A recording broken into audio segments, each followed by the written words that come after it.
Shalom shalom ndakwakiriye kuri Youth Time Revival. Kaze tubane mu mwanya w'ijambo ry'Imana.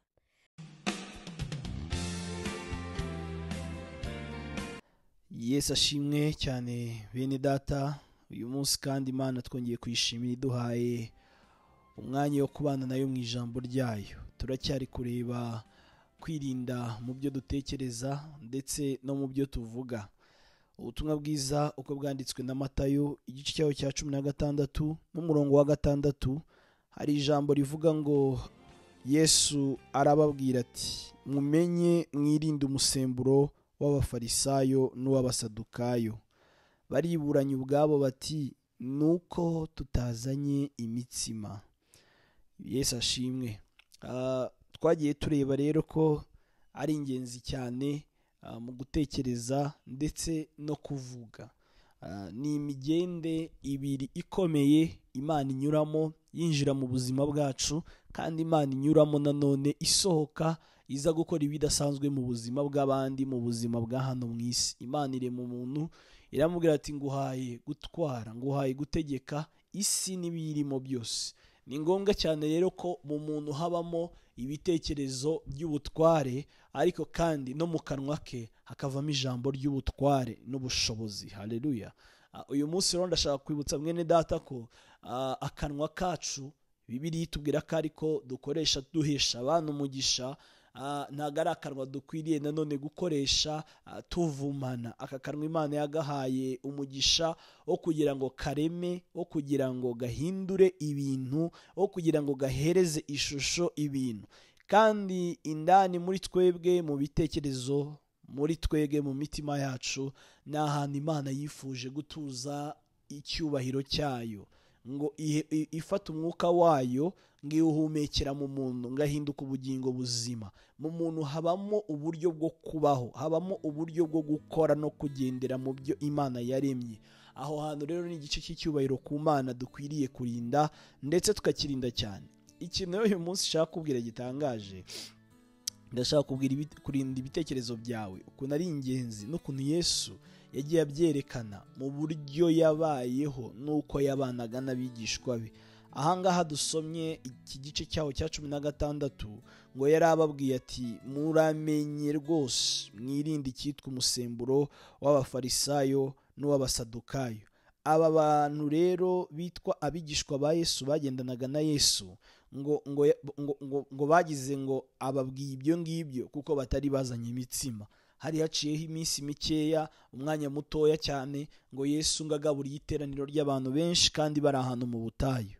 Hanyuma rero ngo bambuka inyanja rero ntago bagize bagira umutima n'ibitekerezo byo kwitwaza ya mitsima yari yasigaye kuyo bari bariye ubwo yayituburaga. Hanyuma rero bagiye bafite ibyishimo n'umunezero, bumva anytime bakenera kurya araza kongera bigenze nk'uko yabigenje. Aragira ati rero bavandimwe mwirinde imisemburo w'abafarisayo n'uw'abasadukayo. Ngo mu mitima yabo ngo baravuga bati impamvu bivuze nuko buriya tutazanye ya mitsima twayisize hakurya. Hanyuma rero Yesu arabagaya cyane, aragira ati ariko koko ibyo mvuga ngo byubake kandi bifashe ibitekerezo byanyu kugendera mu bwami bw'Imana, kugenda mufite ibitekerezo by'abana b'ubwami. Muracyari abantu ba hano ku isi cyane, muracyari inshuti n'umubiri n'ibyawo ku kigereranyo, mutazi kumva imvugo y'Imana. Muri mwebwe ntago mufite umwuka wo kunyumva, ibitekerezo byo gusobanukirwa icyo ndi kuvugana namwe.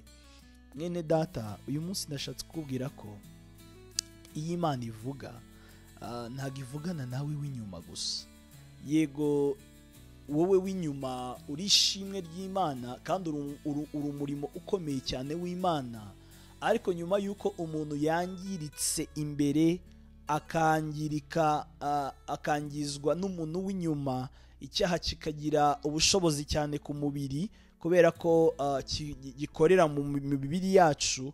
Imana yagarutse kongera kubaka umuntu w'imbere kugira ngo abashe kugira ubushobozi bwo gutekerereza mu bumana, hanyuma atsinde uyu mubiri.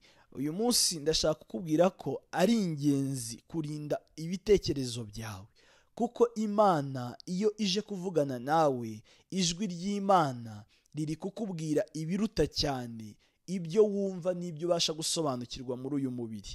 Iyo rero ibitekerezo byawe utirinda kugira ngo ubashe kumva Imana ivuga no kugira umutima wo guca bugufi ngo umwuka w'Imana agusobanurire mu bitekerezo byawe iyo mvugo y'Imana, iteka ryose Imana izajya ivuga wumva ibitandukanye n'ibyo yavuze, kuko uyu mubiri nawo ugenera ugutwi ibitekerezo byawe, maze ugasobanura iby'Imana iri kuvuga mu irari ry'iby'amatwi ashaka kumva. Mwene data, ndashaka kukwibutsa uyu munsi ko kumva ni ikintu cy'ingenzi cyane, ni ikintu gihindura ubuzima bw'umuntu bukabasha kuva ahantu kure cyane umwuka w'icyaha washatse kujugunya umuntu, bukongera bukakuzana kumva Imana, bukakwicaza mu rukundo no mu munezero w'Imana. Abigishwa rero nabo Yesu arababwira ngo mwirinde umusemburo w'abafarisayo n'abasadukayo, ngo biyumvire imitsima, ngo bumva ari kubabwira ngo mwirinde ibiryo byabo. Oya, ntabwo ari byo yababwiraga imyigishirize n'inyigisho zabo. Uyu munsi ndashaka kukubwira ko kumva kose kurema kwizera. Ikintu cyose wumvishe kigira icyo gisiga muri wowe, kandi kikagira n'icyo gisohora, gikura, gisenya muri wowe. Yesu rero arababwira ngo tugiye mu ivugabutumwa, ariko bariya bantu muraza kumenya imisemburo yabo, ibyo babamo, ibyo bavuga, ibyo batekereza, ibyo bizera, imibereho yabo. Iyo ubagiyemo udafite uyu mutima wo kwirinda, ujya wandura muri wowe, ujya wandura intekerezo. Imana iri kuvugana n'itorero uyu munsi ngo torero, ugeze ahantu ho kwitandukanya n'isi, ugeze ahantu ho kwitandukanya n'abanyamahanga batizera, kuko uko utindana n'isi n'abanyamahanga n'ibyayo biranduza umuyoboro w'ibitekerezo byawe. Umuyoboro w'ibitekerezo byawe ni ubutaka nkwiye guteramo imbuto yanjye igakuriramo. Iyo ugiye rero ahandi bangiza imbuto mu bindi bitekerezo by'abandi batizera, bangiza imbuto, bangiza gukura kwazo, hanyuma imbuto nkazitegereza ko zizera ngo zerekane gukiranuka kwanjye, nkazibura. Dufite ikibazo rero cy'uko isi yateguye uburyo bwinshi bw'amayeri bwo kugenda irangaza kandi yangiza imitekerereze y'abitorero. Bene data, iki ni igihe cyo kugira ngo umenye ko uyu muyoboro w'ibitekerezo ari inshingano zawe, kandi umwuka wera yiteguye kugufashamo kwirinda uko wumva n'uko utekereza. Ndashaka kukubwira ko Yesu yari ari kubabwira ngo bari abagabo ni abanyedini, ni abagabo badafite umwuka, ni abagabo b'amategeko, ni abagabo bakunda icyubahiro cyabo, ni abagabo bigize inama ariko mo imbere ari amasega aryana. So mwirinde rero uburyarya bwabo. Imana iri kuvugana natwe uyu munsi ngo twirinde uburyarya n'ikinyoma kiri kugendagenda mu mwuka uri hano hanze, mu byo isi ikora, mu mayeri yayo. Ndetse igihe cy'imperuka nk'iki, hari byinshi isi iri kugenda yubaka, ubirebye yewe inyuma ni byiza, turabikeneye, ariko Yesu ari kuvuga ngo tugiye gukora ubutumwa bwo kubabwiriza, ariko mwirinde cyane. Iki ni igihe cyo kuba mu isi ariko wambaye umutima, wambaye uyu mwuka wo kwirinda. Mwene data, Bible iravuga ngo tukoreshe iby'isi dusa nkaho tutabikoresha, tube mu isi dusa nkaho tutayirimo. Ni uburyo Imana ishaka ko ukoresha ibyayo, ariko umutima wawe ntufatane nayo. Ndagusabiye umutima wo kwirinda, kuko kumva kose kuzana kwizera. So wizere ibyo Imana ivugana nawe mu buryo bw'umwuka wera, kandi iryo jwi mu ijambo ry'Imana uzahura naryo, iryo jwi mu masengesho uzahura naryo, ariko umutima wawe urindwe kuruta ibindi bintu byose birindwa. Imana iguhe umugisha, ugire umunsi mwiza kubw'ubuntu bw'Imana, kubwa Yesu Kristo umwami wacu. Amen.